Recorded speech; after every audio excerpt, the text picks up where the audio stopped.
বাসায় তো মাছ তরকারি নাই, যাই বাজারে যাই, একটু মাছ তরকারি কিনে নিয়ে আসি। আরে আল্লাহ, এ কি অবস্থা! আমাদের কালভারটা ভেঙে এ কি হয়ে গেছে? কালভারটা বন্যার পানিতে ভেঙে চলে গেল। এখন কি করব? মানুষ কিভাবে চলাফেরা করবে? আরে আল্লাহ, আমি বাজার করতে যাবো কি করবো এখন? এখানে কালভারটা না থাকলে আমরা গ্রামের লোক কিভাবে যাওয়া আসা করবো? আমাদের 2 গ্রামের লোক বাজারে যাওয়ার জন্য একটাই রাস্তা ছিল, তাও রাস্তাটা ভেঙে গেল। এখন আমরা কিভাবে বাজারে যাওয়া আসা করবো?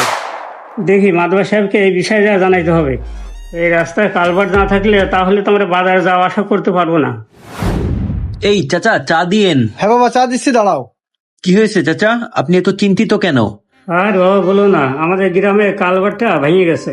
তা আমার মাধব সাহেবকে বললাম যে কালভার্টটা ঠিক করে দেন, কিন্তু সে কিছুতেই রাজি হচ্ছে না। তাহলে কালভার্ট না থাকলে 2 গ্রামের এতগুলো লোক কিভাবে চলাফেরা করবো? কি বলেন কাকা, ওই কালভারটা ভেঙে গেছে? ওই কালভারটা ভেঙে গেলে তো গ্রামের